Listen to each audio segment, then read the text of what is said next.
The road stretched endlessly, a black ribbon winding through a forest that grew darker with every mile. The Thompson family had been driving for hours, lost after missing their turnoff. The GPS was dead, the map app frozen on a blank gray screen. "Look," Grace said, relief tinged with unease. A town. Through the trees, a quaint village emerged, its cobblestone streets glowing softly under flickering gas lamps. A weathered sign at the entrance read, "Welcome to Ashwood." David slowed the car. "It's not on the map. Never heard of it." The square was eerily quiet, no cars, no hum of life. Just a handful of townsfolks, standing motionless, their faces turned toward the Thompsons, eyes unnervingly fixed. "They're staring," Emma whispered from the back seat.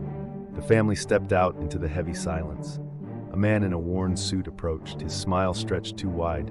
"Welcome, Thompsons," he said in a lilting, almost melodic voice. David froze. "How do you know our name?" The man's smile widened. "Everyone knows you here."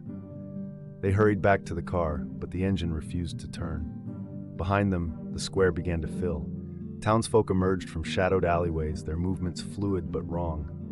"We're leaving," David said, grabbing Grace and Emma.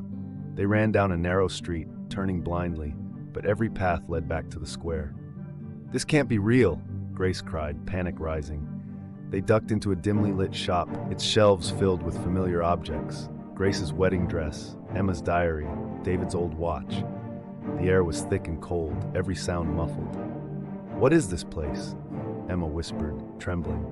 A faint rustling came from the back of the shop where a curtain hung over a doorway. It swayed slightly, though no breeze touched it. David motioned for them to stay back and approached. Each step creaked loudly. He yanked the curtain aside, revealing nothing but a dark hallway. "See? There's..." A deafening crash shattered the silence. Shelves toppled, their contents spilling across the floor. From the debris, a mannequin twisted unnaturally, its porcelain face shattered except for its eyes, glowing faintly, locked on Emma. The gas lamps flickered violently as a figure emerged from the shadows. A townsperson, their body contorted, their mouth stretching unnaturally wide. A piercing guttural scream erupted, sharp and inhuman. Emma screamed as the lights went out. When they flickered back, the family was back in the square. The townsfolk were waiting, their smiles serene, their eyes dark voids. "You can't leave," the man in the suit said calmly, his voice deep and resonant. "Ashwood is home now."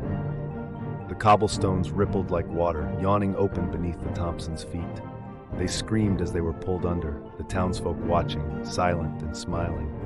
By morning, Ashwood stood empty again, waiting for its next visitors.